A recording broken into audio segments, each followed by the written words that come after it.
Most of us don't own a time machine. That's a bummer, but the next best thing can be a book that transports us to a different place in time. And one of my favorite places to visit is Northern California in the early 20th century. Why? Because that's the world of John Steinbeck. Steinbeck was born in Salinas, California in 1902. He grew up and lived for many years in the Monterey Bay area. This area may be about as close to Eden as you'll find. There's terrific farmland, beautiful scenery, and of course the Pacific Ocean. Steinbeck would immortalize the area in a multitude of novels. We're going to spend a little time on The Grapes of Wrath, his most notable work, then quickly review the rest of his impressive literary legacy. Many people consider The Grapes of Wrath to be Steinbeck's greatest novel. In fact, it won the National Book Award, a Pulitzer, and helped earn Steinbeck the Nobel Prize.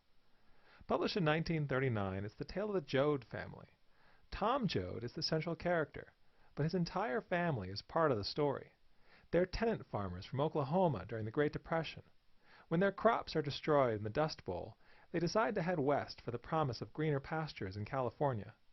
They hope to become fruit pickers there. But everyone else who is suffering seems to have the same idea. The road is clogged with other poor travelers.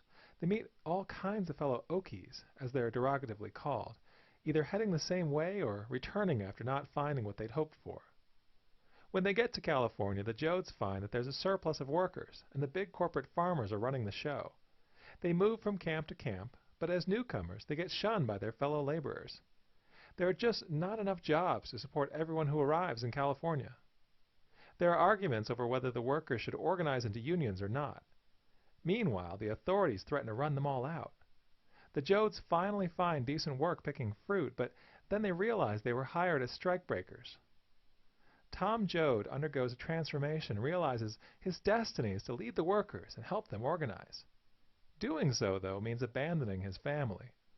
The novel ends with them no better off than when they started, though there is a glimmer of hope for the future.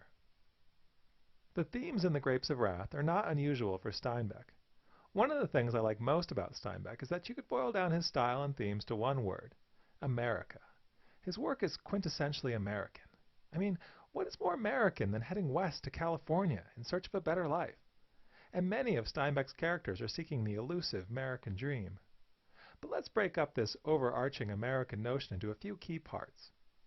First, social protest is pervasive in Steinbeck's work.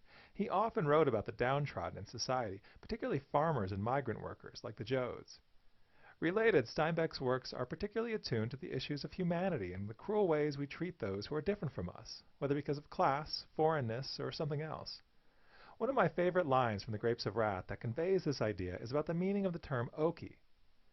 Okie used to mean you was from Oklahoma. Now it means you're a dirty son of a bitch. Okie means you're scum. Don't mean nothing itself. It's the way they say it.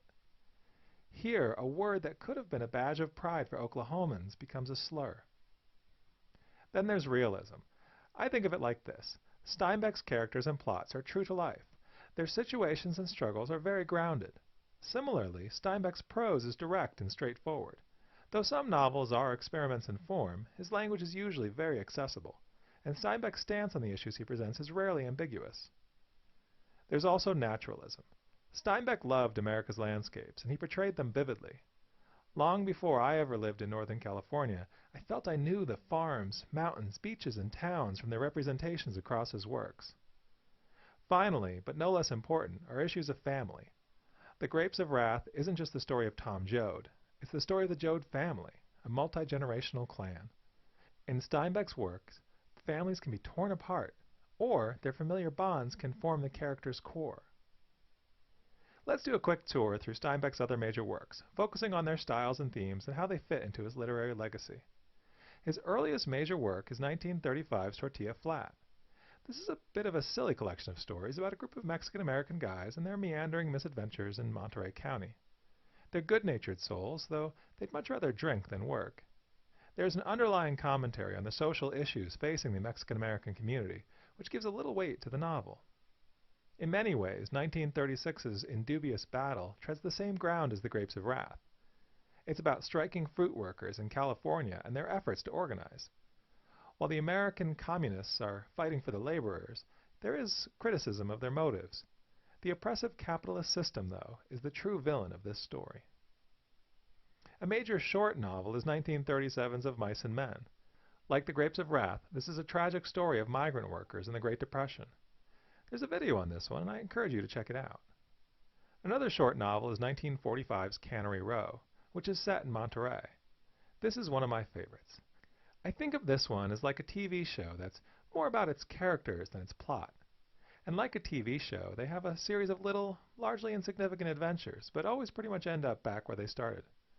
While it can be a light book, there's a looming sense of loneliness among its characters, and sadness about their situations.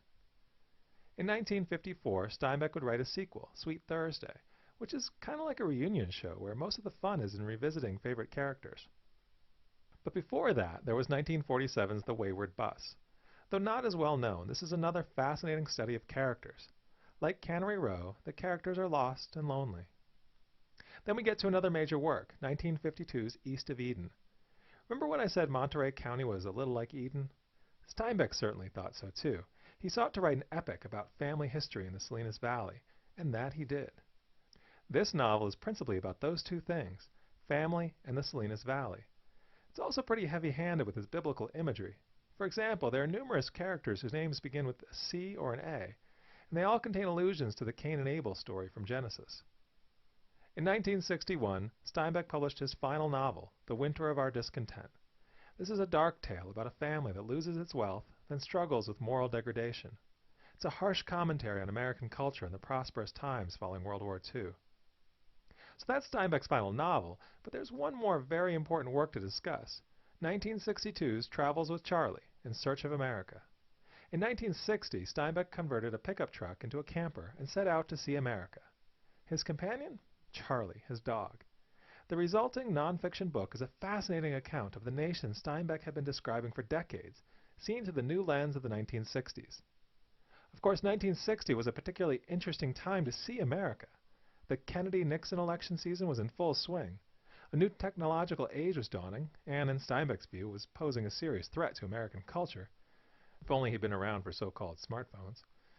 And in one of the book's most gripping passages, there's a major conflict throughout the Deep South over school integration. Steinbeck recounts with horror the disgusting racism of white mothers vehemently protesting their schools accepting black children. Steinbeck died in 1968, and it's rumored that he knew the end was near, so he really just wanted to see the nation he so loved one final time. In summary, John Steinbeck is a Nobel Prize and Pulitzer Prize-winning author, known for works including Of Mice and Men, East of Eden, and Travels with Charlie. One of his most famous novels, The Grapes of Wrath, follows the Joad family as they travel from Oklahoma to California during the Great Depression in search of farm work. Steinbeck often wrote about migrant farmers, labor struggles, and similar stories of the poor and downtrodden. He also wrote with stark realism and a deep appreciation of the natural world. A recurring setting for his works is Monterey County in Northern California, where he grew up and which he considered a kind of paradise.